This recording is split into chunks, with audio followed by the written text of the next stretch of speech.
This is Bronson Arroyo from the Cincinnati Reds, and you're listening to Craft Brewed Sports with Scott and Mike.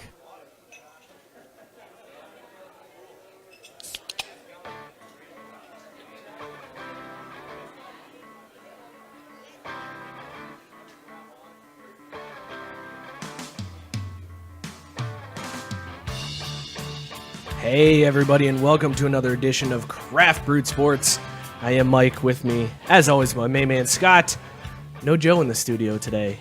Feels weird. There's a slight absence. Yeah, this tricycle is back to being a bicycle this week. A tandem, though. Yeah, okay, yeah. You ready to tap this keg of sports knowledge, my friend? Sure, let's go ahead. You pump up one. Deal! How you feeling, man? Happy National IPA Day. Yes, sir! We thank God for Joe's dad. Yeah, I had no fucking clue. I didn't know either, and We he was really like, dropped the ball on that. he was like, "Hey, do you know it's National IPA Day?" And I was like, "Oh, we were supposed to drink a cider again today, so really good thing we're not drinking that, and we're doing an IPA I instead." am not complaining about not drinking another cider. As interesting and decent as the one was last week, I could go another couple weeks without cider. Yeah, I'd be okay waiting a little bit. Yeah. We'll revisit it someday. Well, thank you guys for tuning in. We got an awesome show for you today. We are going to do an interview with Pat McGlone, who is fighting in the Rough N Rowdy fights coming up this Sunday. So we'll talk to him, find out what he's been doing. We got our first ever motherfucker Hall of Fame. No motherfucker of the week, just a Hall of Fame class. Yes. 5 inductees going in tonight. 5 nominees that we have worked tirelessly to name. We're looking forward to it. I can't wait to reveal this class to everybody. I'm sure everybody probably can figure out At least 2 of them. Yeah. There's 2 that will come to mind very easily if you pay attention to this show or the group on Facebook with any type of regularity. You can guess 2, just the first 3 don't count. So we will reveal that a little bit later on in the show. We're going to talk some Urban Meyer. We're going to talk some NBA We and have to. gambling. We're mean- forced to talk Urban Meyer, but... Yeah, it's as much as I don't really want to talk Urban Meyer, it's something we got to do. Rate pointed out, according to Facebook, tonight's show may include graphic violence and gore. Can't wait. Yeah, I don't know what that's all about. I saw that pop up and I thought, is that something new?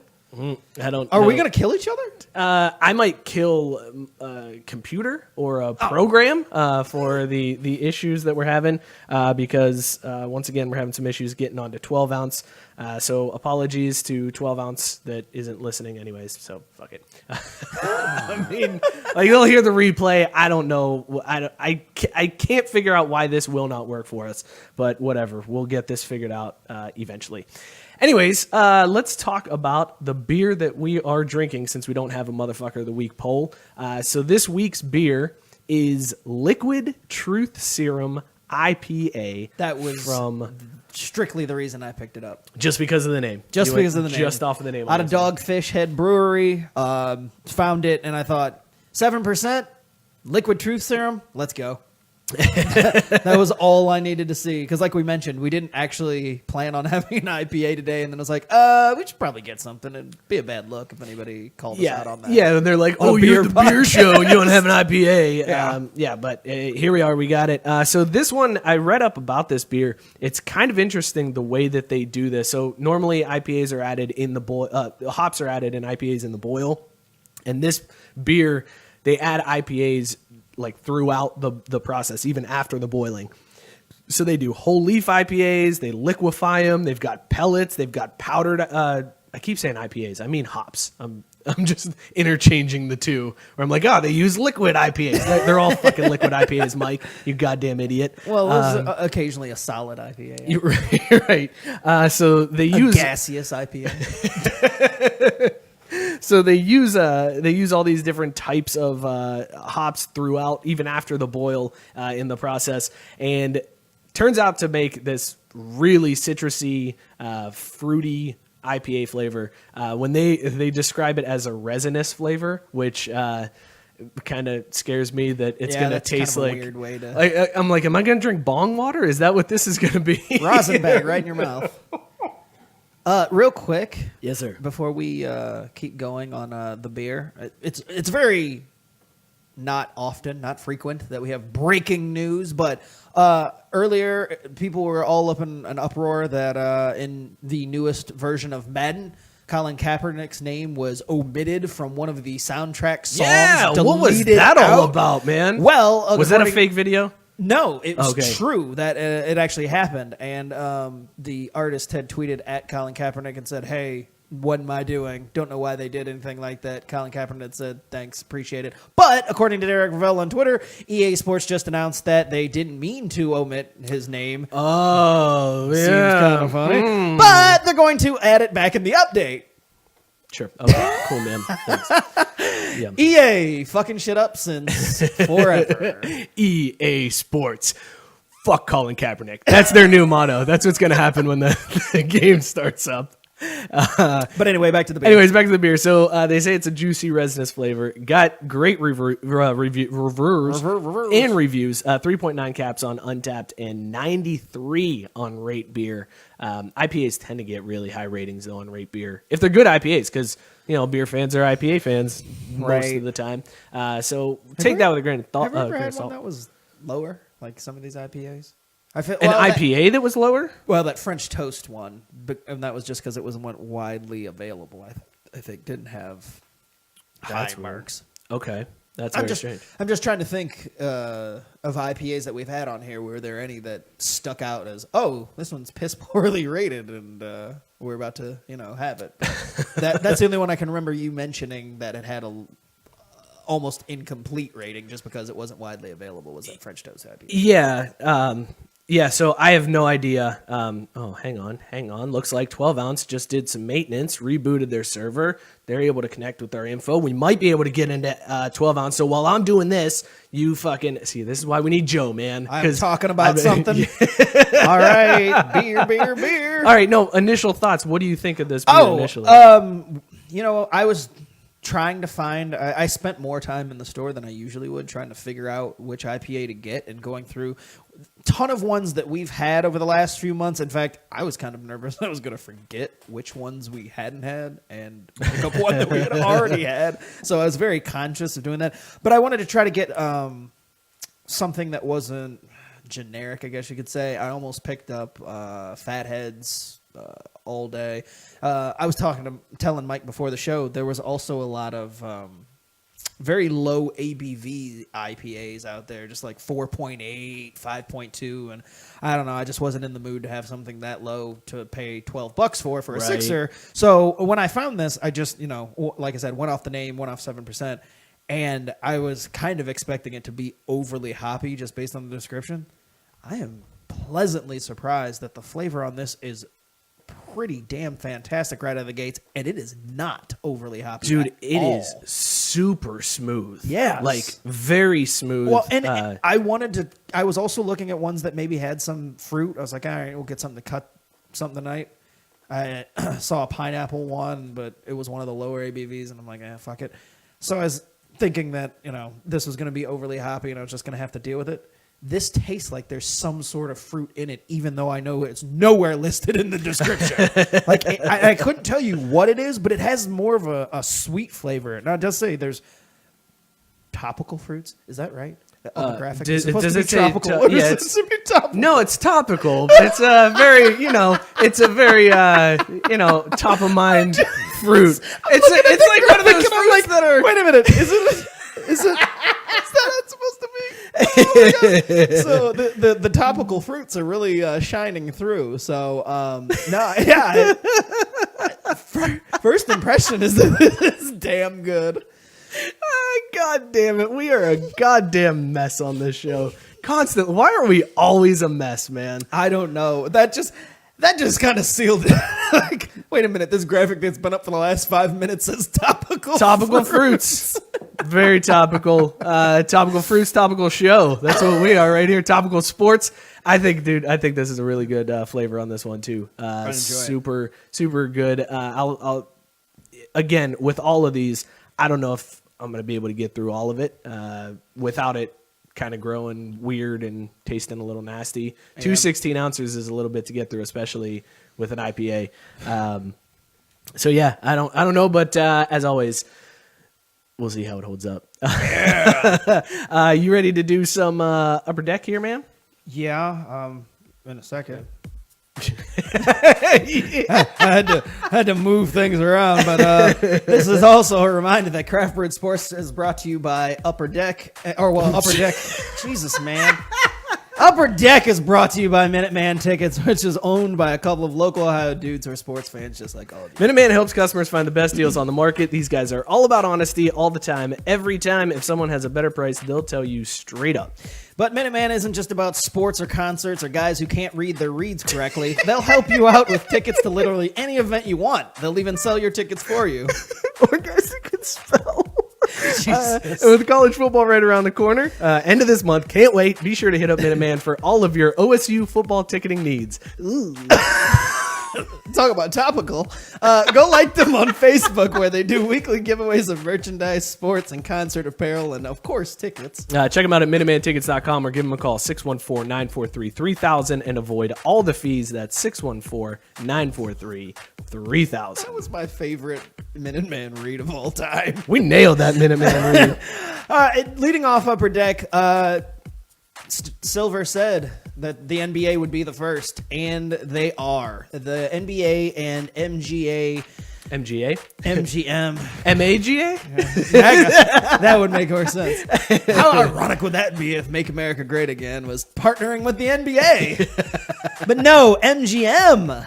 They've officially partnered with the NBA, and that means gambling is going to be taking place on an official capacity with the NBA and MGM. Now, this isn't an exclusive rights deal, so the NBA is still going to be able to negotiate with other partners. No terms were announced, so we don't know how much money was involved in this. There's still questions as to whether MGM can use logos and whether or not they're going to be able to, or whether or not they're going to do summer league games and stuff like that, or if it's just going to be strictly regular season. This is for both the WNBA and the NBA, so if you're an extra super degenerate gambler and you're out there placing bets on the WNBA, you'll be able to score the action on that. But yeah, this is the first major sports league to partner with any type of gambling affiliate, and yeah, like I said, Silver had mentioned that they were going to lead the way with this, and here we are a few months later, as soon as the dust has kind of settled on that whole thing, and boom, they backed it up. So good for the NBA on taking the lead on this whole gambling thing. It's pretty bizarre that that they're doing this. Like, I was trying to figure out what the whole, like, when the headlines came out that they're partnered with MGM, I'm like, so does that mean only MGM is going to do NBA bets? Because that's going to kill like the business big time. You know what I mean? Like, but then I found out, they're just using the data or some shit. Right. Well, and I thought it was kind of weird that MGM didn't get any type of exclusive rights at all. It's just, oh, hey, we're a partner. Well, I mean, anybody can more or less be a partner. I mean, that's not really that big of a deal. And the NBA is just telling them right now, yeah, okay, you got our rights right now, but we're also going to negotiate with anybody else out there that we want to. It's basically just the NBA going, look, we're getting our 1% from everyone we can, so fuck you. Yeah. You're just the first one, bro. But I'm glad, like I said, you're not getting our sloppy seconds on this. I'm glad that Adam Silver, backed up what he said, and, they rushed out to do this. Because, again, to me, whether or not the deal, we don't know the terms and all that, and there's still all sorts of details that aren't known. To me, it's just the NBA, again, getting out in front of all of the other leagues and doing something that they'll all eventually be doing, but the NBA can say, well, we did it first. And I just feel like they're the most progressive of all the always, leagues right now. they're always out in the forefront of all of this kind of stuff. It's crazy to me how much they're able to do that.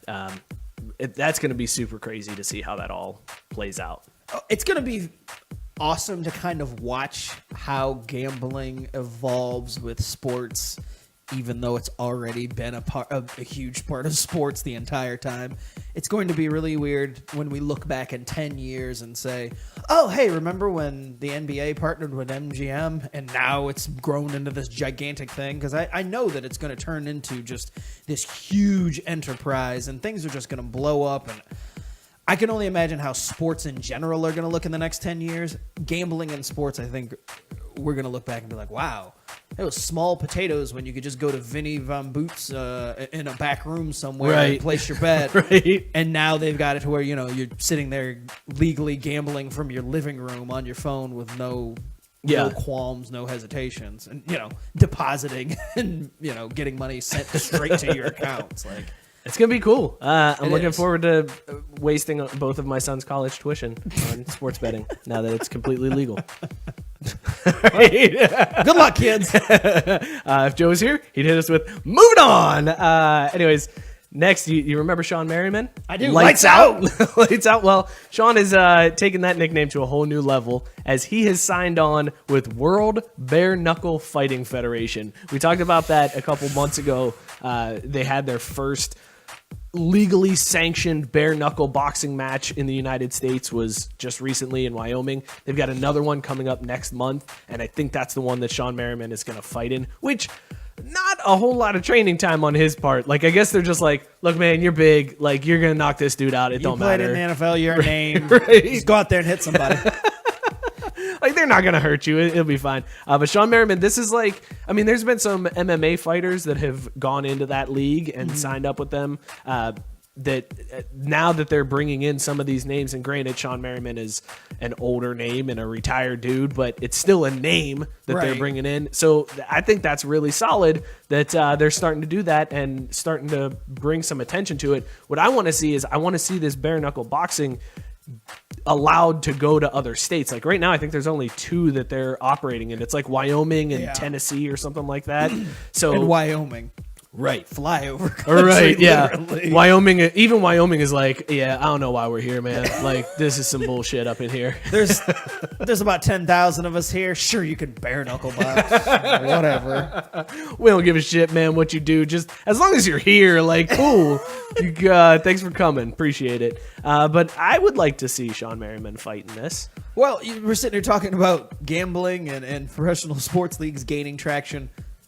How much traction has this bare knuckle boxing gained in the last couple months just since we started talking about the whole thing kind of emerging? It's really picked up some steam. It's moving really quickly. I'm kind of surprised that, again, older name, but a name guy like this is jumping in so early, I guess, in the process. I feel like there would be, kind of a year buffer period where people would kind of wait it out and you just get all your generic degenerates who don't have anything else better to do down at your local bar. Like, yeah, I'll bare knuckle box. That's what I do anyway. Right. But to have somebody who has a name come out and just, hey, I'll do this. That's a pretty big deal for that league or that federation, I guess, and that the sport. Yeah, and I think, to your point, now that it's getting a little bit more legitimized, we are going to see this expand a little bit more. Mm-hmm. When it first started, it was this novelty idea of, oh, cool, it's just it's going to be a lot of blood. It's actually kind of like what UFC was when it first came out, where people were like, this is fucking awesome. I'm going to get to see somebody die. And now they're kind of starting to legitimize it a little bit more, and I think it could end up being pretty solid for him. Right. Shawne Merriman, lights out. That's going to be his nickname in the league, too. I hope they has that going across his ass, like juicy on the booty, just lights out on the booty. I mean, you got to go there, right? Sure. When you've got a nickname like that for bare knuckle boxing, man. Come on. All right. Yeah, definitely would get to moving on now. NBA news. So the beef between the beef Cavs. Curtains? The beef curtains between the Cavs? Yes, the beef curtains between the Cavs and the Warriors knows no end. So obviously there was all sorts of trash talking there at the end of the series. We all heard about Tristan Thompson and Draymond Green. Tristan Thompson tried to go up and shake Draymond Green's hand at the end of the finals. Draymond Green basically ignored him, snubbed him, walked away, and then had all sorts of subtle jabs at the parade and shit-talking throughout the offseason. Well, the two of them ran into each other at the same club in L.A. Reports are that Draymond Green went up to Tristan Thompson to kind of end the beef, apologize, say, he didn't mean to disrespect him. He won the ring, so he can kind of dictate terms of apologies. It's kind of easier to do when you're the one who came out on top. Right. But apparently Tristan Thompson was having none of it, was ignoring him, and eventually just cold-cocked him. Hit him right in the face. Apparently, Draymond Green didn't go down from this, so it wasn't like a knockout blow. Right. It was just, bam, got punched in the face, and two had to be separated, whatever.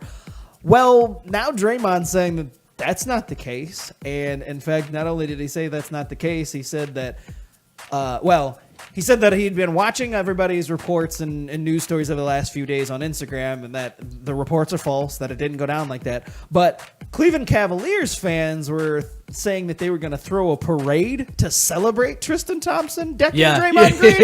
And Draymond Green mentioned, well, go ahead and have your parade. Y'all can keep that because I forgot that's the last parade y'all going to be having for a little while. Now that LeBron's gone. So the beef continued. Draymond still being Draymond. And I guess the only thing from this for me was Tristan Thompson finally kind of stood up for himself. Yeah, good for him, man. But if you're going to punch him, knock him the fuck out. Yeah, that was the weird part. I just assumed anytime you catch somebody, especially with a punch that they didn't see coming, that it probably knocks them down. And if you didn't knock them down, then you probably don't want to go fight lights out in the bare knuckle boxing ring. Yeah. Poor Tristan, man. And then he had to go home to Chloe and explain what happened. Like she saw it all because she's got him on cam. She knows where he's at. Saw you punch Draymond. What? Don't worry about it. I saw it. Nothing gets past me anymore, Tristan. Nothing. All right, well, how about we get into some beer news? It's been a while since we've done a beer story on the show. So one of the things, we've talked to a bunch of brewers, and one of the things that we always hear is that the beer industry is such a cooperative and supportive family. And like, you remember when the dudes from 50 West were here, they were saying, oh yeah, if we need something, we reach out to another brewery. They bring us some hops or whatever until we can get through. Well, apparently that's not always the case because there's a brewery in Iowa just outside of Des Moines. They're called, I can't think of the name of it. There it is, Toppling Goliath. I fucking know what I'm doing in this job. Where's Joe? God damn it. Toppling Goliath makes a beer called Pseudo Sue, which is an American pale ale, so it's kind of a popular beer that they have.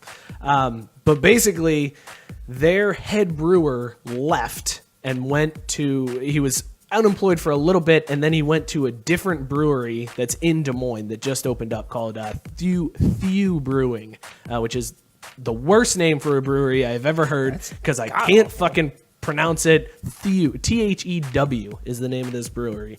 So anyways, he went there, and the people at Toppling Goliath were none too pleased about this. They said that he had a non-compete clause in his contract, which I can't believe that a brewery would make somebody sign a non-compete clause. But they're basically suing this guy now, Chris like Flunker. some company, I know.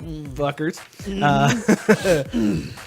Love you, Nero. Anyway, so Toppling Goliath says that because of that non-compete, he wasn't allowed to work at a competing brewery within 150 miles of their shitty town outside of Des Moines, Iowa. And they said that him leaving, quote, he has access to their recipes, formulas, and techniques, which will cause damage with implementing their trade secrets elsewhere. Fuck you, man. Like, that is the dickest this thing. shit way too seriously. Yeah, like, oh, wait a second. Let me guess. You used hops and malts, and you used water and yeast? Oh, my God. He's got it all. It makes me think of the guys trying to infiltrate Willy Wonka. the damn recipes for the damn chocolate factory. Like, are we taking it that serious? You hired him, and they were like, "Did you bring the everlasting gobstopper?" Yeah. And he's like, "Yeah, but why? You don't use this to make beer." They're like, "It was just a test. We wanted to see if you do it. You're hired."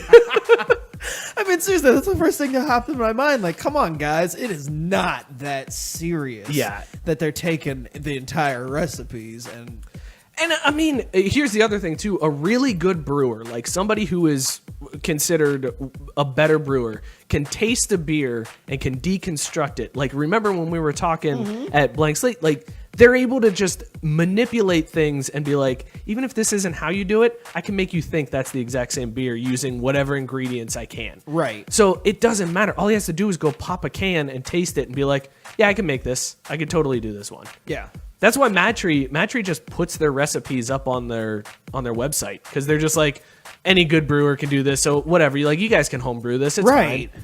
It's unbelievable to me that they would go to these lengths to sue a guy and try to keep him from making money. Like, that is a dick move, and it makes me never want to support Toppling Goliath again. So much so that I didn't even remember their name in the story. How about that? There's the tie-in, baby.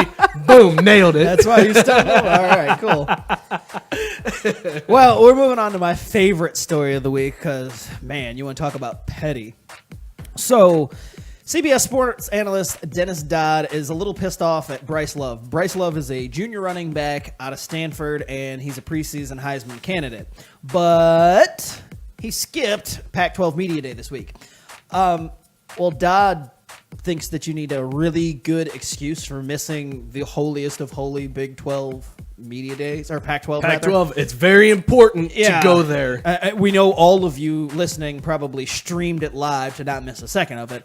But, because the Pac-12 is so good. right, yeah, all of the powerhouse teams. It's such a great conference that, like, midway through the year last year, they were like, yeah, none of these fuckers are making the playoffs. Not even none of these fuckers are making the playoffs. It wasn't even a question. Right, they were going to make it. They were all eliminated. Yeah.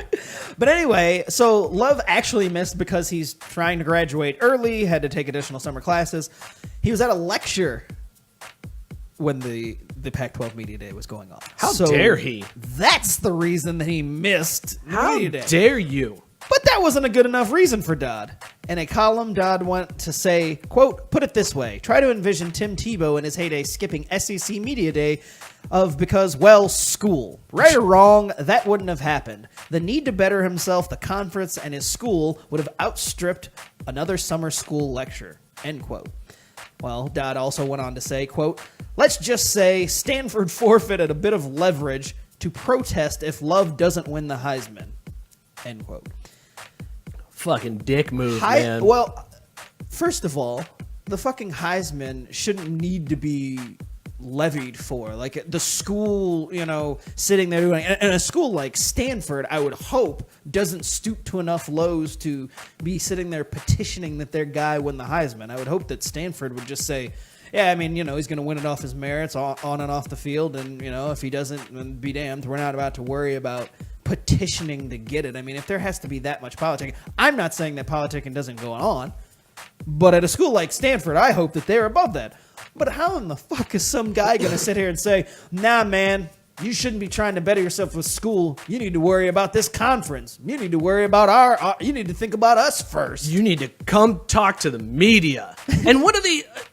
it's all just BS questions and answers anyways. It's not like you're learning anything important. Simplistic questions, simplistic answers. How do you think the team's going to do this year? We're gonna go out there. We're going to try our best. I think we got a really good squad. We got a lot of guys coming back. It's going to be, we got a lot of tests in the. It's all generic. Like, they should have just recorded the regular crappy answers that are given and just had Bryce Love, somebody queued up, boom, play. I'll give you even one better. Hey, we got that video of Love from last year's presser. Just play that for all of his things, because they're going to ask the same exact questions. How do you think you're going to here? So for Chris Dodd, here is your answers. How do you think you're going to deal with the Heisman hype? I'm not going to try to let it get to him. I'm just going to go out there. I'm going to take it one game at a time, one play at a time. I just really want to, I just want to focus on our team and really just getting through. At the end of the day, our goal is a Pac-12 championship and a national championship, and that's what I'm focusing on. I'm not worried about the Heisman hype like that. All that stuff is secondary. So what you're saying is they could have just called you and I in there to sit in for Love, and we could have done the presser. Totally could have done it. Nailed it. We could have asked the questions and answered them and been like, everybody good? We good here? All right, get the fuck out because this is stupid. That would have been fantastic. Craft Brewed Sports Media Day. And it's just me and you conducting the interviews back and 4th. Okay, well, I think we just I found think out we what have we're an going to do. idea for a there's, future show. yeah, there's a little sneak peek of a video that'll be coming out on Craft Brewed Sports here soon.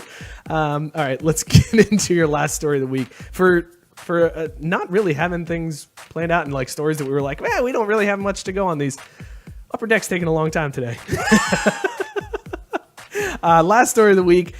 USGA is being a bunch of cucks again. These motherfuckers, they can't get out of their own way. This time around, the USGA is saying that they are going to limit the use of cards that the pros use to read the greens. So basically, the pros have cards that they carry around with them. It gives them an idea of the slope, where every couple of feet, where the slope is, how harsh the slope is. Mm-hmm. And you see it a lot with guys as they're walking down the fairway. They're pulling out the cards to see how far away they are, all these different tools that they have. But the USGA is saying that is taking away an integral part of the game.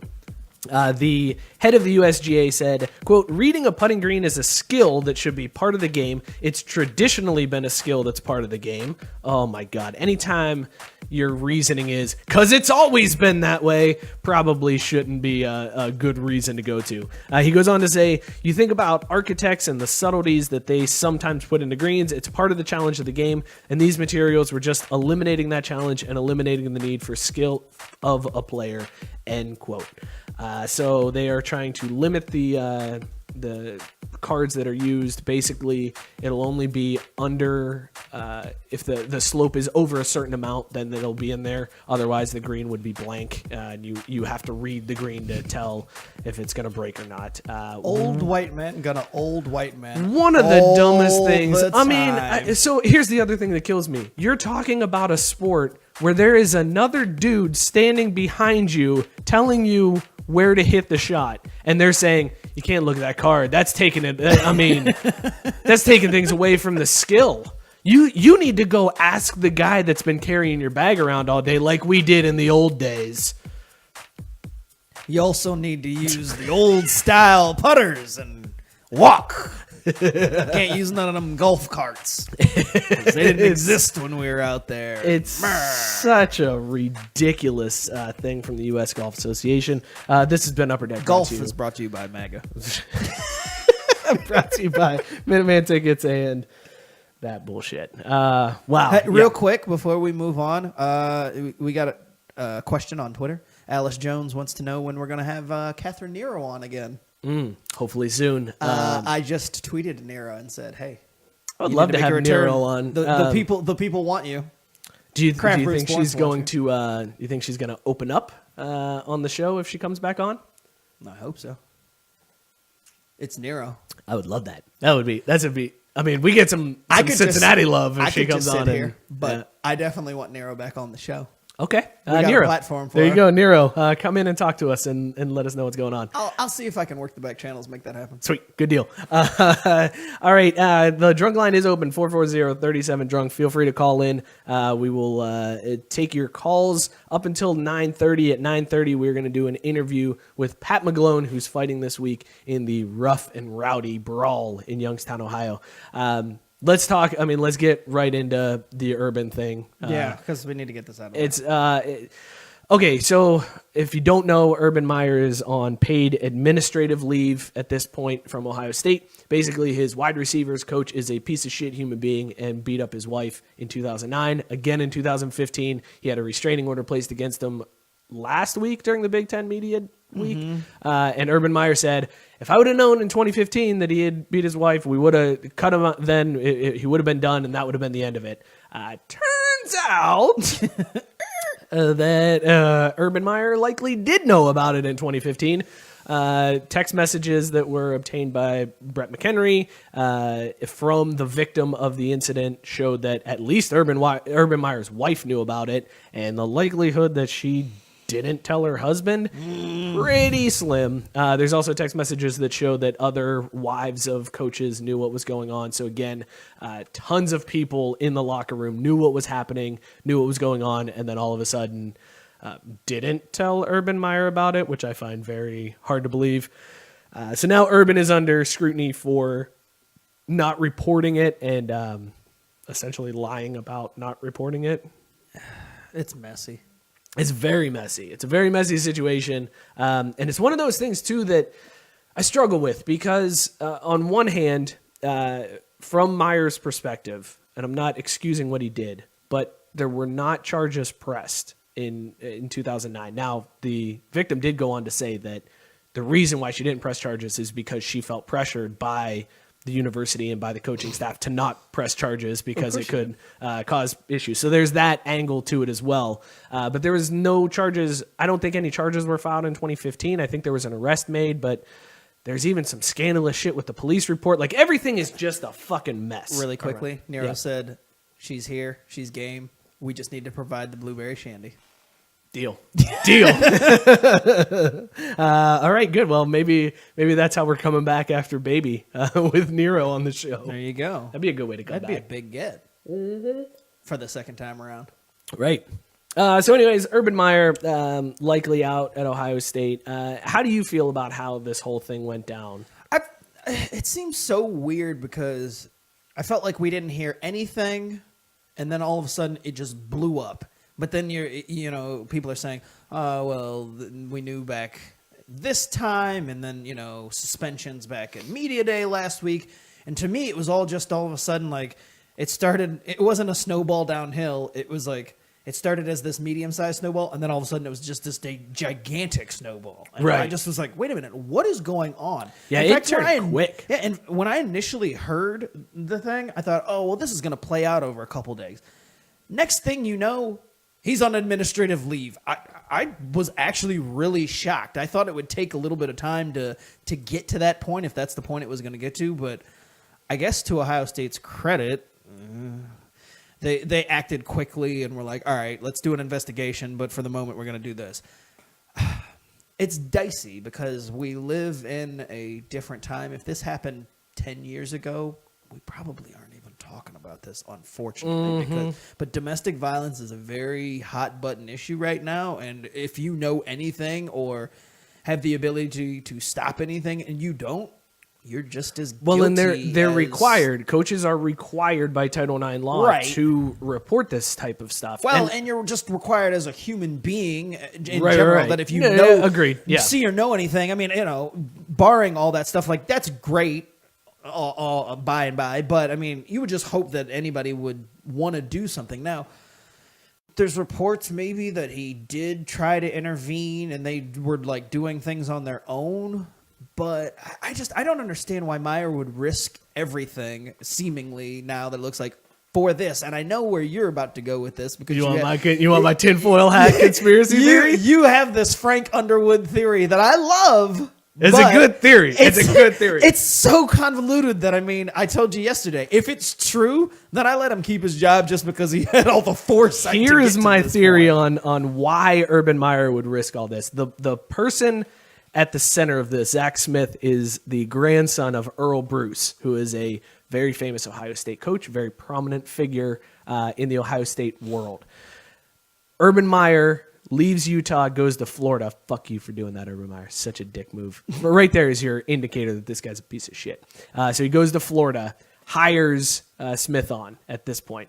2009, the incident happens. Now, Urban Meyer has always said Ohio State is one of his dream jobs. That's where he wanted to coach ever since he was young, ever since he was decided to be a coach. Ohio State was one of his destination jobs. So he goes to Florida, hires this wide receivers coach. The shit goes down, and he goes, I can't fire him because if I fire him, Earl Bruce he's going to block any attempt I have to go to Ohio State. So he has to keep him on. Gets the Ohio State job. 2015 comes around. He says, okay, shit, I can't fire him because Earl Bruce is going to it's going to come back on me. Earl Bruce is going to pull some strings. I'm out if I fire him for this. So I can't fire Earl Bruce's grandson. Finally, 2018 comes around. It becomes public knowledge. There's nothing really you can do about it then. On top of that, Earl Bruce is dead. So now you're safe to fire this guy. So he fires him and thinks everything's good. And then everything comes out that 2015 he knew about it and all hell breaks loose.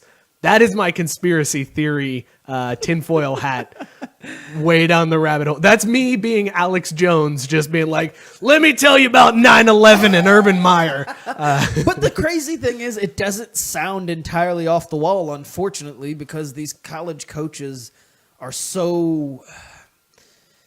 They have to know what they're going to do 12 steps ahead. That's why it always pisses me off when they're sitting in the living rooms of kids and telling them all these fantastical lies, essentially, knowing damn well that they've got both feet out the door, first thing that's offered. Right. He's sitting there telling, he says, well, Ohio State's the dream job. I mean, that means all those years he coached anywhere. You're just like, well, this is all just a farce. Right, when like you're in Bowling Green. Yeah, you're in Bowling Green. Like if I'm a Florida fan, it just feels like, well, cool. Right. Just a stepping stone. And even though they won those titles, it was just, he's just building his resume to get to Ohio State. Like it just feels real shitty. But that's how this whole thing works. It's such a dirty game with college head coaching, and I just, It's crazy, but I also I think it's bizarre as hell that... As ridiculous as that theory is, the real reason was what was at the end of Brett McHenry's Facebook post, where when he asked the same question, why would a coach risk all of this for... for somebody who's a wide receivers coach, not even like it's your offensive coordinator. Right. Your assistant head coach. Why would you risk this all for the grandson of your mentor? Like, what is the reason behind that? And the victim in the case said Zach Smith told her that if it ever got out and he lost his job, he's taking all of Ohio State down with him.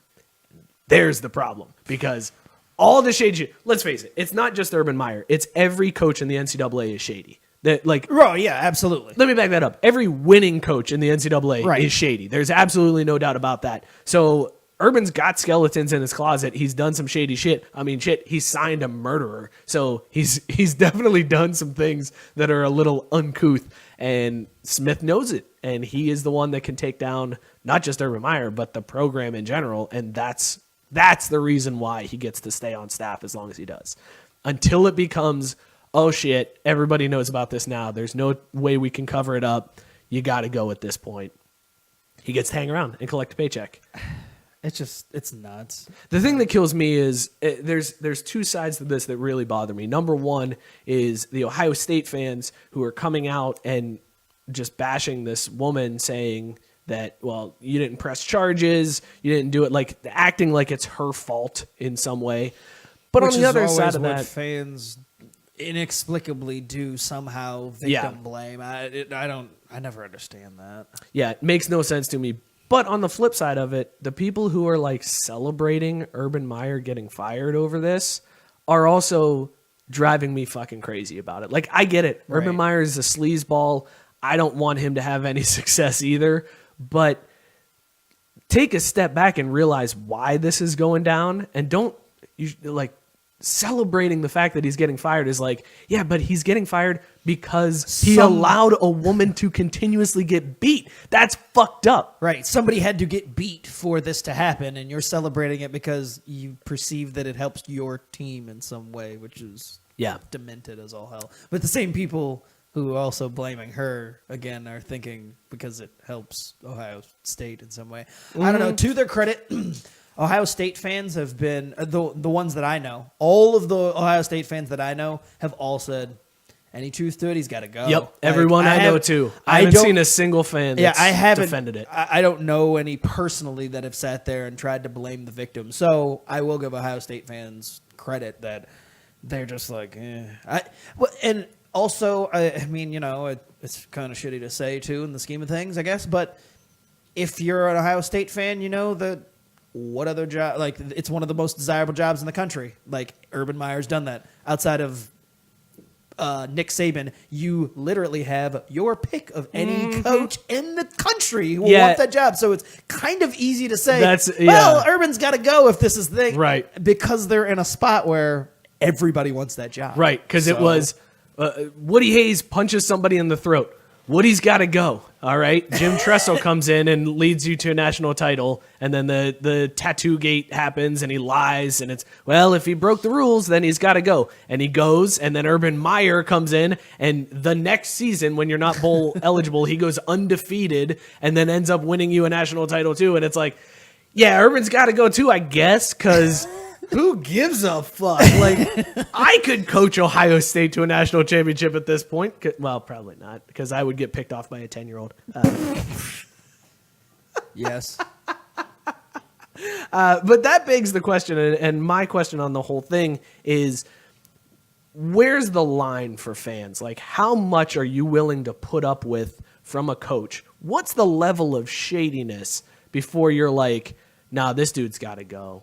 Like, I'm not cool with this. That's a good question. Because there were a lot of questions when Harbaugh was in San Francisco, and it wasn't his shadiness, but it was how much the team and he allowed when there were all those problems kind of going on with domestic violence and you know, Alden Smith and the alcohol things. And there was a lot of, so how much before, you know, you cut these guys and then before it comes back on Harbaugh, but, you know, they're winning.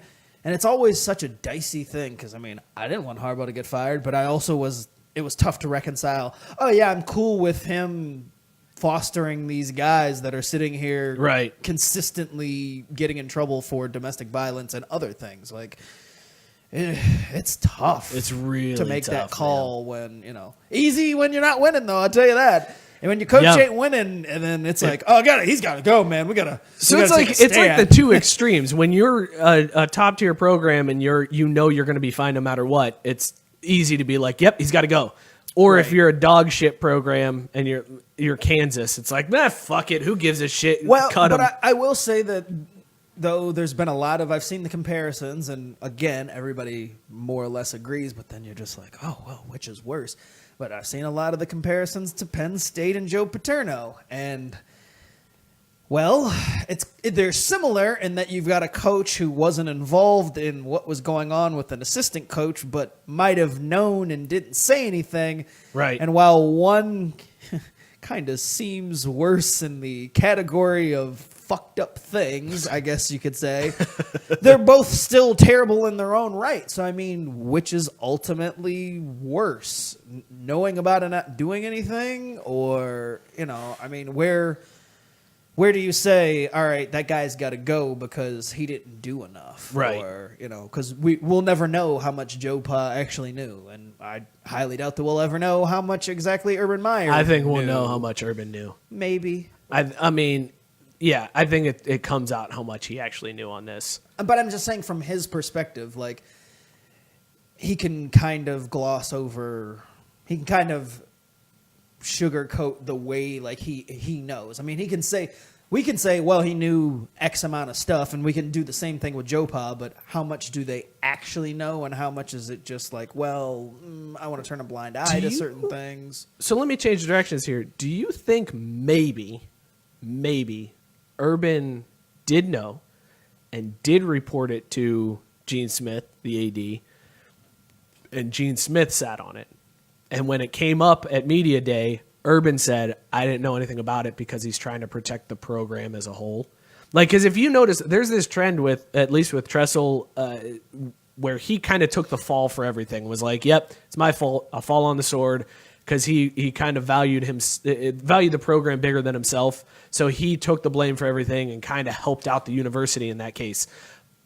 I'm wondering if there's a little bit of that in this situation too, where Urban did know, and maybe he did escalate it and nothing came of it, and the higher-ups just sat on it, and he knows that if they go down, like, it's going to hurt the program more than if he just has to go.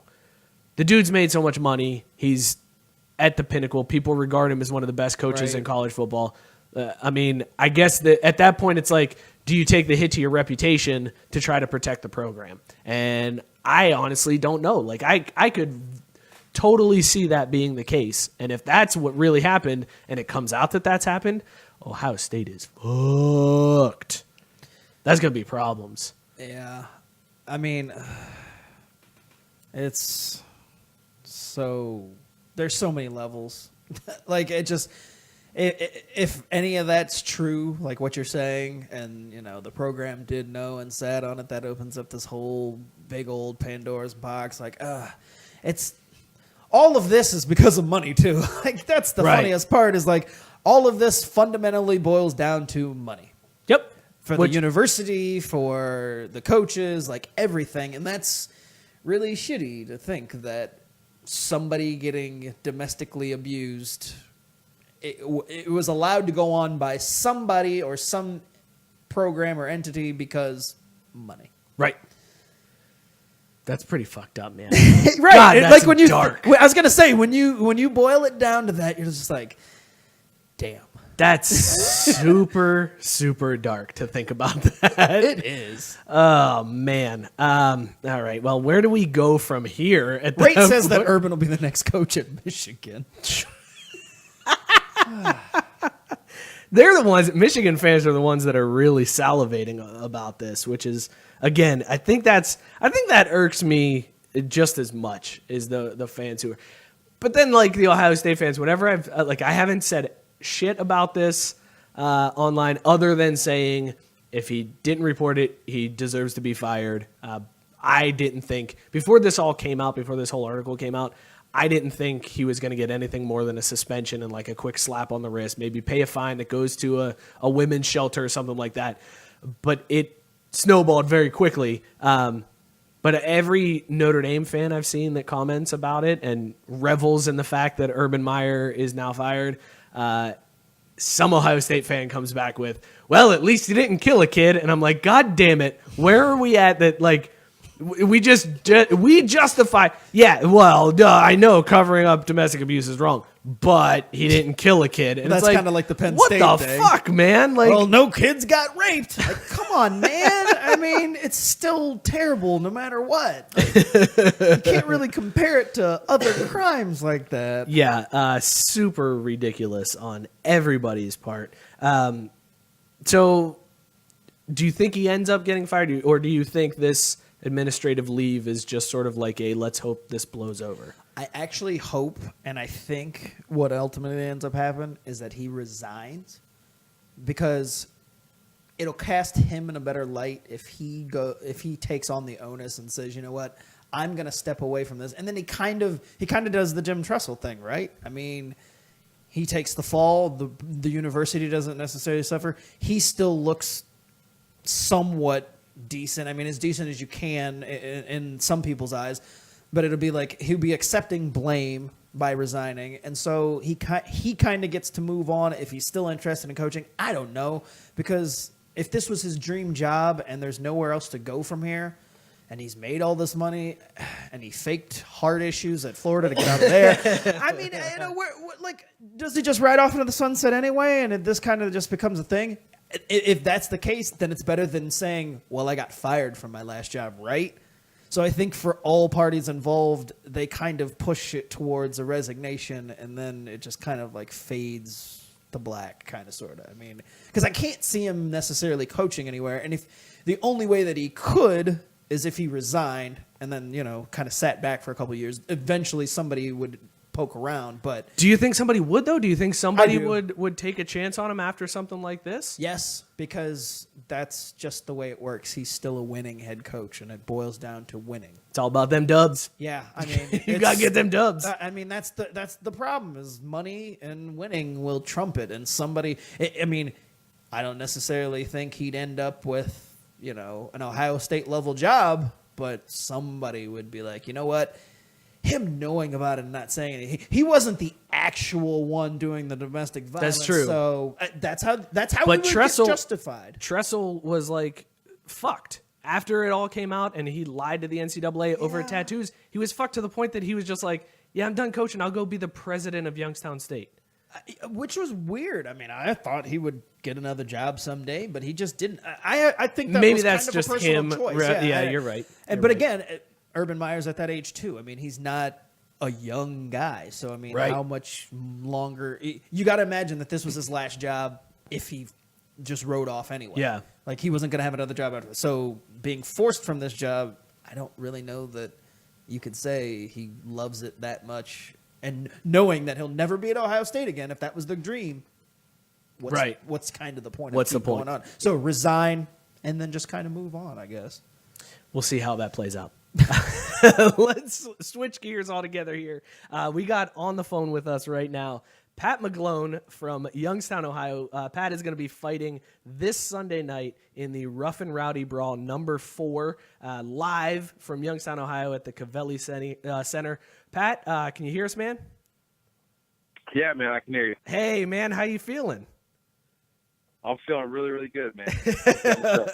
Well, thanks for talking with us, man. Really appreciate it. Pat is another Cardinal Mooney guy. We've had Courtney Love on the show, did an interview with us, and now another Mooney guy coming in to talk about some crazy shit going on in Youngstown. So, Pat, for those listeners that don't know what Rough N Rowdy is, why don't you give us a little breakdown of what the event actually is? Yeah, so Rough N Rowdy is basically off the street fighter. So they just find guys that have no boxing experience and just kind of want to get into a ring and beat someone up that also doesn't have any boxing experience. And they just kind of promote it as, defenseless fighting, haymakers, big knockouts against your common folk. So, yeah, it's kind of like no holds barred. All right, so that sounds absolutely batshit crazy as a person, and maybe it's just because I'm almost 34 years old where I'm like, yeah, I have no interest in wanting to be like, yeah, sign me up for somebody to just throw haymakers at me. What made you want to do this, man? Well, I'm a big Barstool fan as it is. I listen to, them and follow them on, all the social medias and all that kind of stuff. So when I heard they were coming to town, it was huge. And my brother sent me the link, and he's like, you got to fight in this. I'm like, yeah, I do got to fight in this. So I just signed up on a whim. And it honestly became a thing that even though, I know how crazy it is, and I know it's like a spectacle of, people. But at the same time, I knew they were coming to Youngstown, Ohio.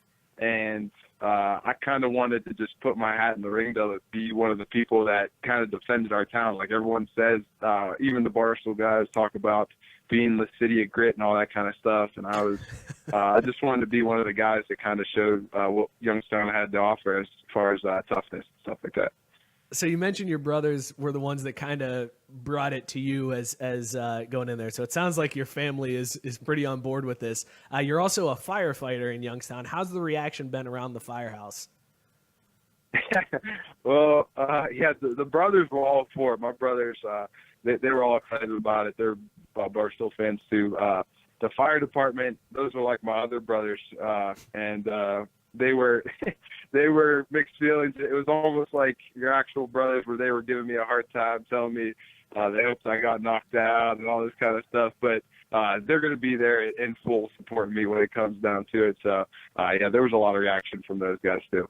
Are you worried that if you lose, you're going to have to quit your job and not be able to face the brothers at the fire station again? Because that'd be my worry. I'm moving to Canada. Yeah. The free healthcare or something.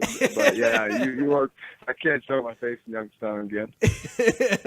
Well, Pat, what's the training been like for going into this fight? What have you done to get ready for it? One of the guys that worked on the fire department, he was a former UFC fighter, and he trained me for 2 months, and basically didn't cut all the shortcuts of learning, all this kind of stuff. And we just went straight into, fighting. The first day he beat the shit out of me. I was walking out of there with bloody noses regularly, and he threw me right into the fire. But for 2 months, his name's Kevin Zalak. He is out of Next Level Martial Arts. And, we sparred a couple times a week. Just getting used to the pacing, and oh man, I'm sure glad I did it because it's so tiring. Like you can't underestimate how tiring it is enough. It's a full body exhaustion for just a couple minutes of work. It's a really crazy feeling. Yeah, and Pat McGlone is joining us. He's fighting in Rough N Rowdy Brawl in Youngstown. It's Sunday at 7:15 p.m. It's only available to stream at roughandrowdybrawl.com. You can get it, the pay-per-view, for $15.99 through Saturday. It goes up to $19.99 the day of the fight. So if you are interested, make sure you check that out. Pat, there was a camel cop who is billed on this fight who had to resign because of a promo video that he had shot. It's like a cop versus skateboarder thing that they're billing. They did a ride along with him. He actually had to resign from his job. Anything that you were worried about that this may impact your job as a firefighter? Because Barstool Sports has a certain connotation. There's a negative connotation with them. They aren't necessarily viewed as the most straight-laced entity that's out there. So were you ever worried about your job, or was the fire station like totally cool as soon as you told them it was going down? Yeah, I'm always cautious. I feel like the Youngstown Fire Department has a really good reputation, so I kind of try to leave that out as much as I can. They somehow knew that I was a firefighter, so that got brought into it, but I never wanted to wear my, badge around them or bring that into it. I kind of wanted to leave that separate. And I know Ryan Young, the camel cop, and he's a good kid. But as soon as I saw that video, I was like, man, I wonder how that's going to shake out with, the public eye and everything like that, because there is a fine line between like being a public servant and, putting Barstool in the mix with that, mixing those two together. Isn't always the best recipe for success. So my biggest thing was just to keep the two separate. I wanted to fight in Rough N Rowdy and fight and be a Youngstown firefighter, but I didn't want those two to mix at all. Glad I brought it up then a lot today. Thanks, man. Sorry, didn't realize we were keeping that secret. So non-Youngstown firefighter Pat McGlone joining us. No, it's no big deal. I mean, it's out there, but I mean, I've received no backlash. Everything from the Youngstown Fire Department's been positive. I've just been trying to lay low with all that. So, especially after the news of his came out, I was like, I'm not saying I ain't getting on video. I ain't doing shit. Fuck that. Yeah. Hey, Pat, you want to do this podcast? What, nobody listens to it? Yeah, I'll do that. That's fine. I can do that one. Pat, what makes you the most nervous about going into this fight? Because there's got to be something that's just like, man, if that happened, that'd be kind of a bitch. Besides losing. Yeah. I mean, I think the crazy thing is, like, I've never fought in a ring before, and the first time it's happening is in front of everyone I know and all my careers and all my family members and across the country on pay-per-view. So it's just like I'd say more than anything, the fear of the unknown. Like, I don't know what walking into a ring feels like. I don't know, what any of that feels like. So I think the fear of the unknown is the biggest crippling factor right now. From everything I read, man, you gotta keep yourself composed walking to the ring, because I've heard that adrenaline rush of walking into the arena, all those people yelling for you, cheering, especially since you're the Youngstown guy in this fight and it's a Youngstown crowd. Like, people are going to be supporting you in this one, even if they don't know you, they're going to be going nuts for you. Right. It's supposedly that is such an adrenaline rush that you're just fucking gassed by the time you get to the ring. So keep yourself composed walking to the ring. The guy that trains me, he said the same thing. He said one time he got so hyped up for a fight that he took 3 steps up to get to the ring, and then when he got into his corner, he was like out of breath. He's like I dumped so much adrenaline just getting into the ring that he's like I was tired before the fight even started. So yeah, man. Definitely something to learn there. So let me ask you this, Pat. Youngstown is obviously home to a lot of big names in boxing. You got Boom Boom Mancini, Sober Kelly Pavlik, Jack Lowe. Like, there's a lot of really good boxing names. And did you reach out to anyone like that? Like, I know Jack Lowe is another Mooney guy. He's got the Southside Boxing Club. Did you reach out to Jack to see if he can give you some tips or some pointers going into it? Yeah, I mean, going through Mooney, obviously, I know the Lows, but I actually sparred with Johnny Lowe, and he brought me into the gym a couple of times just for some Saturdays on the weekends. Whenever he had a chance to step away from the family and give me an hour or two of work, he was more than willing to. So yeah, the Lowe's reached out to me, and no charge for the South Side to come in and work there to get me ready for this, and they were all about it. What a great family they are. I felt like they were about to get in the fight just because how pumped they were. So yeah, as far as anyone else, I saw Kelly Pavlik at a golf outing, but I didn't even approach him about it. Yeah, I don't blame you. He was probably drunk. So good call on that one. He'd be like, here's what you do, man. You get shit-faced down on South Avenue, and then you fall off a bar stool, and then you ride drunk on a tractor and get arrested, and then your career's over. Hey, that's a bad man, though. I would. You wouldn't catch those words coming out of my mouth. No, I would never him, say man. that to his face. I would. As dangerous as ever. I would never tell Kelly Pavlik that to his face. That is just 100% saying it here, where he will never hear it and never be able to find me. All right, Pat, we got a serious question for you. We've been kind of joking, but leading up to this, when was the last time you were punched in the face? Well, besides for the training, which has been multiple times on a daily basis, man, probably high school. Yeah, we had a fight out in Boardman Park that got off kinds of crazy. So yeah, other than that, other than the recent barrage that's been on my face, it's been a while since the last hit. All right, Pat, let's switch gears for a second. Let's talk about your opponent, Ryan Walters. He's from PA. He looks like the scuzziest dude I've ever seen. First, He sounds like he seriously does. And we're going to get to some of his audio clips here in a second. But before we get to that, my first question, are you worried that you're going to catch bed bugs just being in the same ring as him? Shit. My biggest thing, I haven't. Well, I've watched that video a ton, just for humor's sake. Every time he says the word "putty," it cracks me up. So for humor's sake, he gets the best of me. But yeah, I pay no attention to that kid. My brother Mike sent me a text, and he was like, "You should be insulted that they even picked this guy for you." So, All right, well, let's let the audience listen here to. This is the first thing that I cut out of his video, and I'm interested to hear your reaction to this take from Ryan Walters, the guy that you'll be fighting on Sunday night at Rough N Rowdy Brawl in Youngstown, Ohio. Hi, I'm Ryan Walters, and I'm coming for you, Pat. I heard you got a girlfriend. She's pretty. I'm going to come in here. I'm going to fucking take her off you, bitch. Are you worried? Are you worried, Pat? Because this dude is clearly a catch. So I'd be a little nervous. See, at first when I heard the audio of his tape, I thought he wanted to come for my girlfriend, but then towards the end of it, he started talking about me being pretty. So I got real worried about Ryan Walters then when he started switching gears then.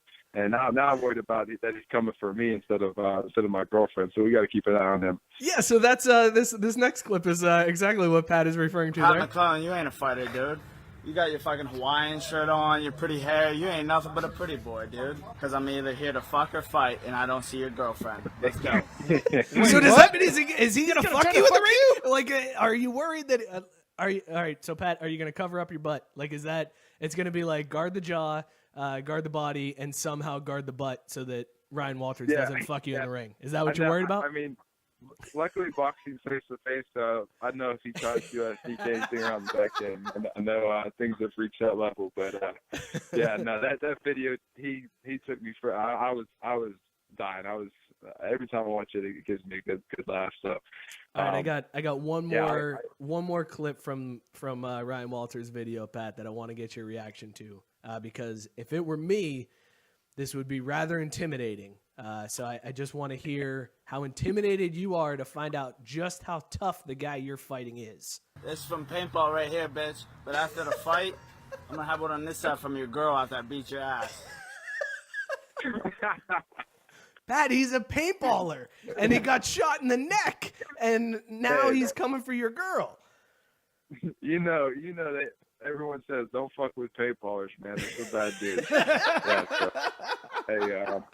Ryan Walters, I couldn't be more intimidated, man. He's just, especially with that video, he seems like he's highly intelligent. Obviously he's a tough guy if he could take a shot like that in the neck. So, he's something special. All right, Pat, before we let you go, man, we do this with each guest. We're going to have Scott ask you. We got some quick hitter questions, real quick answers. You don't have to think too hard about it. Don't think about them. Just gut give first thing reactions. that pops in You're your basically going to be settling some disputes that we have in our Facebook group on these questions. Very nice. head. All right. Plain cake donuts, yay or nay? Hard nay. That's honestly bullshit. I feel strongly about that. Solid answer. Somebody hasn't gone to White House Fruit Farms in a while. Anyway, shut up. Jordan or LeBron? I gotta go Jordan. You're 2 for 2. Good answer. Is Tiger Woods back? No, not back. You are nailing it. You are nailing it. All right. This one's a little bit more complicated. Do you button your shirt from top down or from bottom up? Neither. I'm a middle button, so I could see that it's aligned. So as long as I know I got on the line, and then I work my way out from there. So I'm a center out. That's the best answer we've ever gotten. Pat, you were going to kill in this fight because you're fucking crazy. That's the weirdest thing I've ever heard. No, that's the best answer we've ever gotten. Moving on. All right. Do you zip your pants from the bottom up? No. Or no, I'm sorry. Question. Do you zip the pants and then button, or do you button and then zip? Oh man, I can't imagine anyone zipping and then button. That sounds. You goddamn right, Pat. Fuck. You goddamn right. It's like putting the milk in before your cereal. Son of a bitch, no way. That is not the same thing. Anyway, all right. Are IPAs just pumpkin spice lattes for white dudes? No, I like IPAs. They get you drunker quicker, and that's the end goal, ain't it? It sure is. You might be a white dude. Is Die Hard a Christmas movie? Is what? Is Die Hard a Christmas movie? I'm gonna go with yeah. It brings back that nostalgia, I think, and you see it more on around Christmas. So I'm gonna go yeah. All right. Well, and the last one. This is the coup de grace. Is a hot dog a sandwich? Wow. I think the initial reaction is no. Like, Yeah. Sandwiches. You totally redeemed yourself. Pat, you're killing me, bro. You're killing me, man. Those last few were dicey, but you ended on a good note. You know who else thinks a hot dog isn't a sandwich? Ryan Walters. Ryan Walters, yeah. They probably do something with like the one piece of bread as the hot dog bun over there or something like that. They fuck it up somehow. Pat, best of luck. Do you know what time you're fighting yet? Have they given you that breakdown yet? No, they just gave me a number. So I'm the 14th fight, and then one of my fellow firemen is right behind me as the 15th fight. So fantastic. Yeah. Those fights kick off at 7:15 at roughandrowdybrawl.com Sunday night. Pay-per-view is $15.99 up and through Saturday. Then it goes up to $19.99 after that. If you're in the Youngstown area, go get tickets, go to the Cavelli Center, and go watch Pat beat the fuck out of this douchey meth head live. Because I can't wait to see it. Pat, thanks so much for calling in, man. We really appreciate your time, bud. Best of luck on Sunday, man. No, I appreciate you guys having me on. It was fun. Thank you for the well wishes too, and hopefully we can make him feel proud. All right, man. Bring us back a winner, man. Yeah. All right. Take it easy, Pat. We'll see you.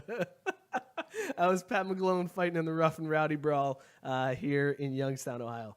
Holy shit, man. That was fucking amazing. That interview went infinitely better than I thought it was going to. Not because I didn't think he would be a good interview, but because I didn't think it was going to be so goddamn entertaining. Like, holy shit, he was hilarious. I like that he's like, not taking this thing too seriously. Which you can't. You can't take this too seriously. Right, but I mean, he's, playing along with everything. It was great. That was awesome.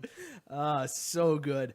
All right, there was one other thing we were going to talk about tonight before we get into everything. I know there was somebody trying to call in. You can try to call back in, whatever. We're not on 12 Ounce Tonight live, so if we go a little bit over, that should be fine.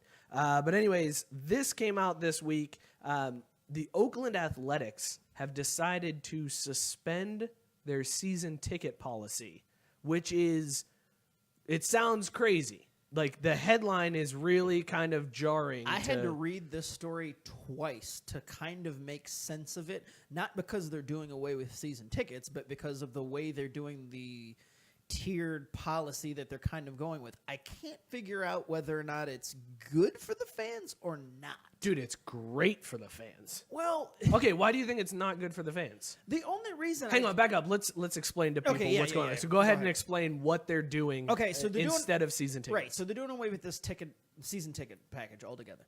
What they're doing is, for like a base level of, I think, $240, you can get in as like a member. Hang on one second. We got a caller here. Craft Brewed Sports. Okay. Who's this? Hey, about goddamn time. I've been hearing you fools ramble for like 3 seconds once you picked up the phone. I can tell that Joe ain't there working on his ghetto-ass Filipino monitor plugged in via USB port. Because, yeah, we know that shit's fake, Sherm. We know that shit's fake. Wow, Yeah. Joe, shots coming fired. out firing. Mookie, you want to fight Joe on Yeah. Rough N Rowdy? Do I want to play what? Say it again? Do you want to fight Joe on Rough N Rowdy? Okay, No, I don't anyways, want to moving fight Joe. I love Joe. I just want to make sure he's working with the top-notch class equipment that he deserves. That's all. Running monitors on a USB port. What the fuck is this, 1997? Weak. If it was like Oregon Trail we were talking about, that'd be completely acceptable. But no, this is a top-class organization, Craft Brew Sports for life. So Yeah. get your shit together. You're goddamn It right, ain't that Mookie. expensive. Go to friggin' Micro Center, drop $75 on a quality screen, and you know what? Life's going to be so much better. I'm with you on that one, man. I hear you. Yeah. Although we can't get the stream right to go on 12 ounce, so clearly shit's all fucked up around here, man. God fucking damn it. We were all excited because we Seriously? were going to be like, we got it all right. We're going to tease Joe, and then it didn't work, and we were like, this is Joe's fault for not being here. So Anyway. did it work, and then did it stop, or did it just not work at all like last week?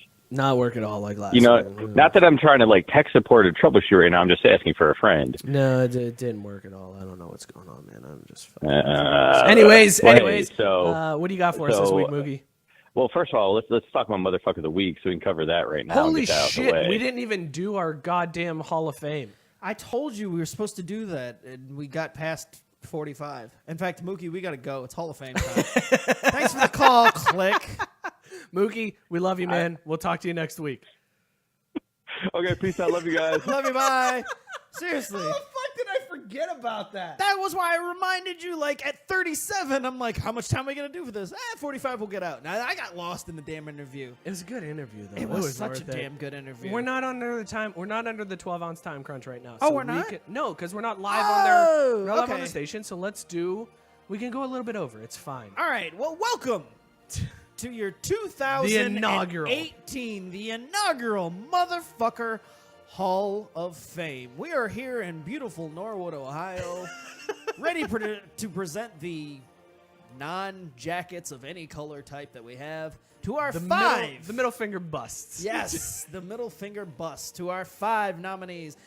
Mike, please lead off with your first inductee. The number 1 inductee, the first ever inductee into the motherfucker Hall of Fame, Craft Brewed Sports motherfucker Hall of Fame, is Jerry Jones. Jerry Jones is the epitome of a motherfucker. When you think motherfucker, you think Jerry Jones.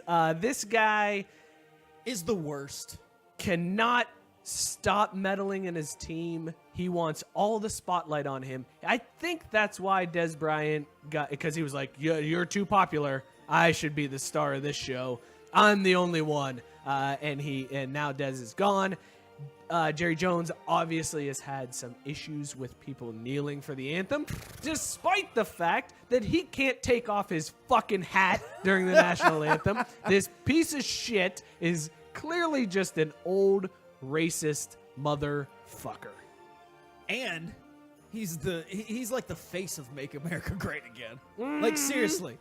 If you had to put a face to MAGA, it would be Jerry Jones. If you think Make America Great Again, you think that motherfucker. That's exactly what it is.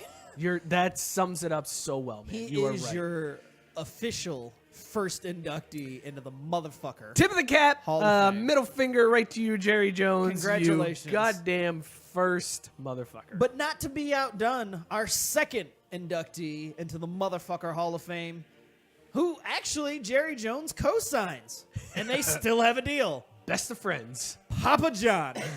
Papa John, welcome to the 2018 class of motherfucker Hall of Fame. It's bad enough that your pizza isn't that great. I will say it's not as bad as people make it out to be. I know Mike and I had this conversation for a off-air. chain pizza restaurant. No, we did it in the hot take episode. Oh, did we? Yes, hot take episode. Yeah, that was one of my hot takes. Yeah, that it wasn't that bad. It's not as bad. It's bad. Don't get me wrong. It's bad pizza, but it's chain pizza, so you kind of expect a level of shittiness. So it's not the bottom of the barrel shittiness. It's a good change-up. I would give you that. Yeah, that's fair. Yeah. I haven't had Papa John's in about 10 years. I'm gonna have some Papa John's. Yeah, okay. But this motherfucker, speaking of racist, dropping the N-bomb on a conference call With HR. to a conference call designed to avoid future fuck-ups. He drops the N-bomb. Papa John, you are the worst. And not only that, he blamed the NFL and the players kneeling for why his pizza wasn't selling well. Like, this dude. Blame that shitty oil that it comes with it, that shitty pepper that's in the box that they throw in there. Don't blame people kneeling. Blame that. Here's some produce we had left over. Throw it in the box. Fuck them. Papa John, your second nominee into the motherfucker Hall of Fame. Third inductee into the Motherfucker of the Week Hall of Fame, Kobe. This motherfucker gave himself a nickname, and I don't care who you are, as soon as you give yourself a nickname, I'm fucking done with you.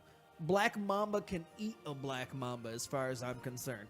This motherfucker scored 81 points in a game, taking a billion shots.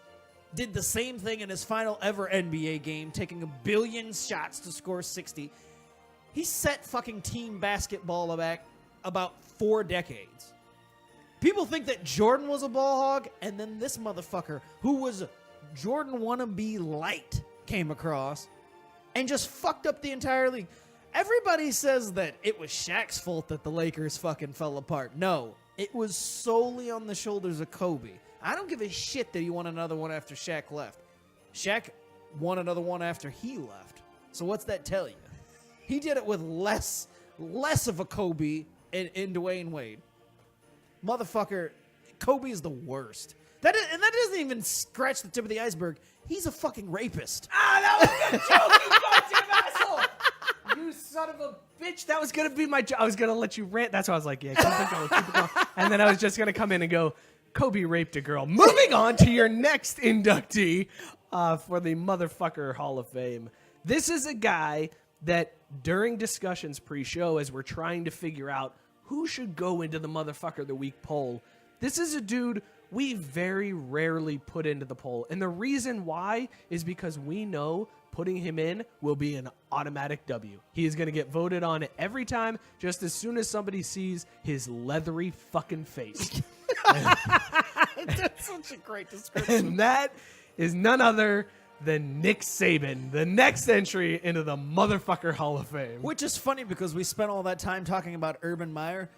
Nick Saban is literally the only person who's not calling Ohio State to get that job. He's secure in his fucking Alabama ways. This motherfucker has made so much money off the backs of black-skinned people, and yet doesn't advocate for them whatsoever. But tomorrow, if somebody offered $10 more at another university, he'd be fucking gone. This motherfucker thought he was amazing after he left LSU and said, you know what? I'm going to conquer the NFL. And he went to Miami and sucked all the dick. Totally sucked the dick just out of the NFL quickly. And then went to Alabama and immediately became one of the greatest coaches ever. And all of that is done in the shadiest ways. I know he hasn't been caught yet, but he's going to get caught. And when that happens, I know I shit on people for like, oh, don't talk shit about Urban Meyer because there's a victim in this and blah, blah, blah. As soon as Nick Saban gets caught for whatever it is, whatever recruiting violation it is, I am going to dance. I will fucking river dance because this shady motherfucker is the worst. And I can't wait for his downfall. And it's coming. I don't know when, but it's coming. fuck Nick Saban. I have a feeling that unfortunately it's not going to come until after he retires, which is the shitty part. probably after we he won't dies. we won't even be able to actually enjoy the downfall. I'll still enjoy it. I'll piss on that motherfucker's grave. Wait, real quick. I think one of the things that makes him the biggest motherfucker is the way he interacts with the media, acting as if they Bill have it Belichick so bullshit. bad at Alabama. Don't hype up my players. That's rat poison. Yeah. Fuck you piece of shit. You goddamn motherfucker. Your final inductee into the motherfucker Hall of Fame. Cincinnati's own. This is coming from a Reds fan. Pete Rose, fuck you. Not only can Pete Rose not shut his mouth whenever it comes up with, hey, man, maybe we should reinstate Pete Rose. He's got to bring the conversation up. He's got to bring it up. And, hey, I should be back in. You should allow me into the Hall of Fame. He did that bullshit commercial with his wife where he's walking through the hallway with all the trophies. And his wife was like, Pete, not in the hall. And he's like, even in my own house? Hold on. Motherfucker. That Asian chick was actually his wife? Yeah, they were married. I thought that was fake. No, they were married. Yeah. Oh. Totally married. That makes him a motherfucker. He did a reality show for 3 episodes that got shit canned. But above all that, besides the betting on baseball, which I can forgive, besides the constantly bringing it up and trying to get reinstated, which I can forgive, he fucked little kids. I don't think people realize this.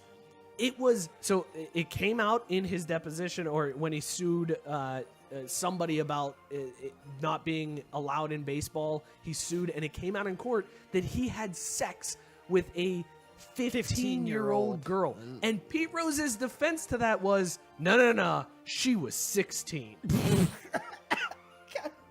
He was sounds more 34 ridiculous. years old, married with 2 kids, and he said, no, she wasn't 15. She was 16 when I fucked her. Do you realize piece of shit. you're very close to being that age, and I am not far behind you? Oh, fuck. I'm like 2 days away from that age. That's what I'm saying. That we're almost Pete Rose when he banged a 15-year-old. Jesus, a 16-year-old. 16. 16. Who's counting? The stories came out that he was like shuffling 15-year-old girls and 14-year-old Spring girls training. at spring training, and like there was somebody whose job it was to get Pete Rose young girls to Handlers. fuck this piece of shit. From one Reds fan to every other Reds fan, fuck Pete Rose. He's the worst. Stop supporting this guy. He is your final inductee into the motherfucker Hall of Fame. What a class. What a class of motherfuckers.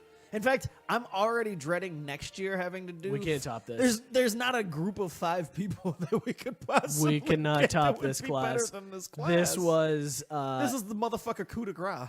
This was what we should have done when we decided to stop doing motherfuckers, because we're not going to top these 5. These 5 are the motherfuckerest of them all.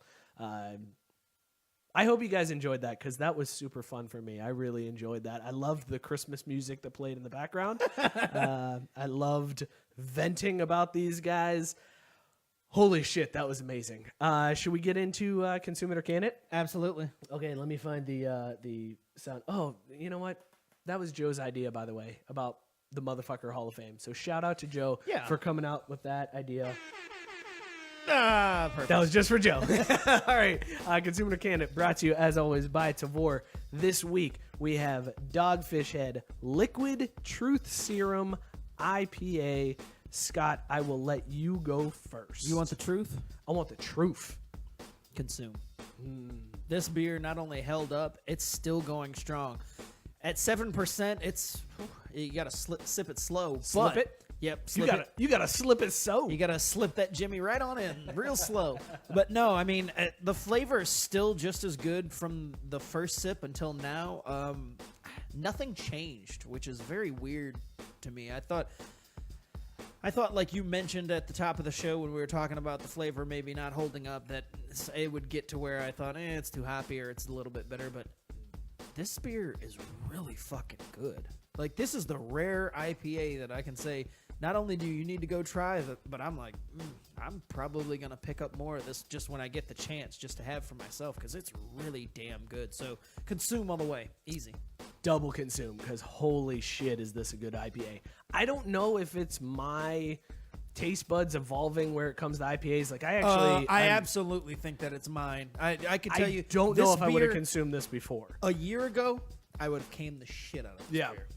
But let's go back to our roots when it comes to IPAs. How many brushes on this one? Ooh, despite the fact that it doesn't actually come super heavy with the hoppy flavor, I still feel like this is a 2-brush. That's exactly what I was going to go with. It's a double brush. This definitely for has sure. a 2-brush feeling to it because it's still strong. Yeah, it's definitely a 2-brusher, but I am also consuming it. It is such a good beer. It is very topical fruits. Very topical fruits. Thank you for remembering that. I had forgotten about the topical fruits. But That's going in the description of this one for sure. It's not overly hoppy. Like it's No. and we've talked about this before. When a beer has more, like it's got fruits that cut into the hops flavor, we tend to like it way more. This one, despite all of the hops that they're advertising on the can, they're talking about this an IPA bursting with all the hops. That's what it says on the can. Whole leaf, liquefied, pelletized, and powdered. I am not I don't hate it. Like normally I'd be like, dude, was way too hoppy. This is such a good beer. A year ago, I wouldn't have even considered picking the cans up, let alone purchasing them. So I know that my taste buds have evolved, and I'm okay with it. Yeah, so double consume on Liquid Truth Serum IPA by Dogfish Head Brewing. This has been Consume It or Can It. Get you Brought some to topical fruits. As always, by Tavort. The topical fruits, man, they're so good. Them topical fruits? God damn it. Them topical fruits, son! Dude, Shit. what a fun show this has been. I miss Joe.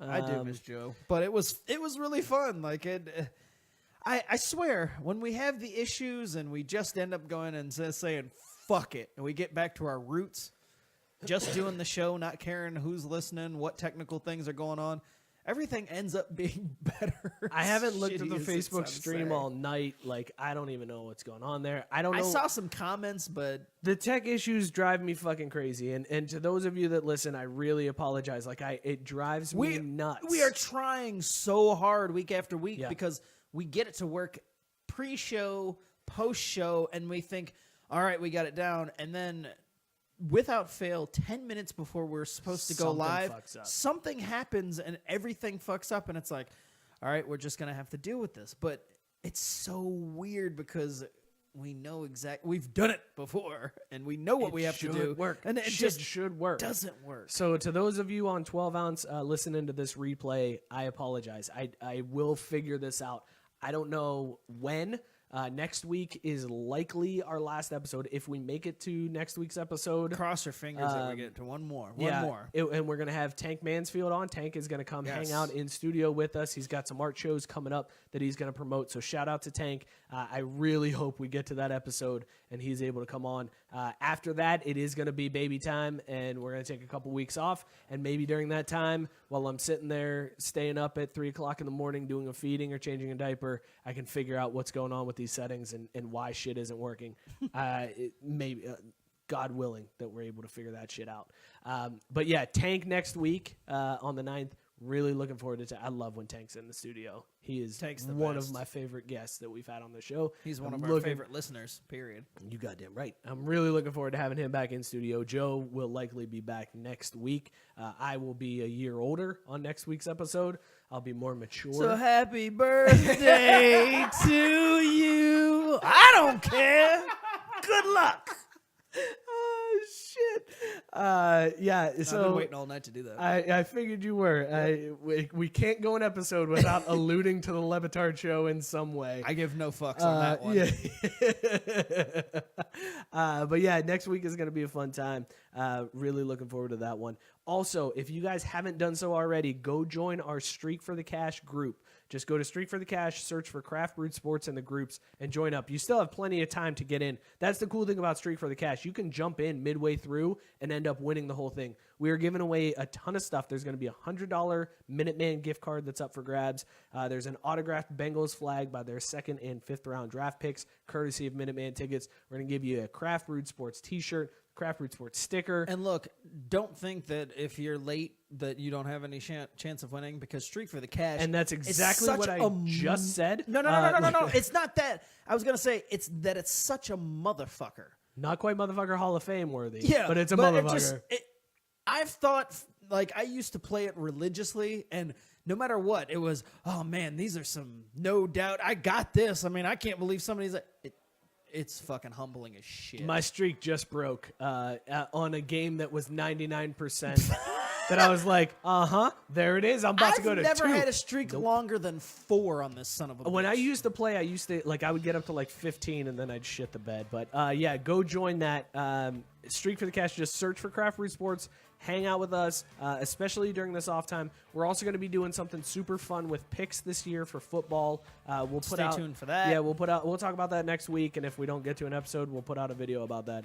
But as always, follow the show at Craft B Sports. You can follow Scott at ScottyK_Jr. You can follow me at Mike Burlon. Tweet Joe at JoeGoalie4. Tell him to get well soon and get back in the studio because I can't fucking do this. We miss another you, week. Joe. As always, you can hit up the show anytime you want on the drunk line 440-37-DRUNK. 12-ounce sports. I apologize again. We'll get this shit figured out. Thank you guys so much for tuning in. Cheers, everybody. The Patriots got another wide receiver. Goddamn.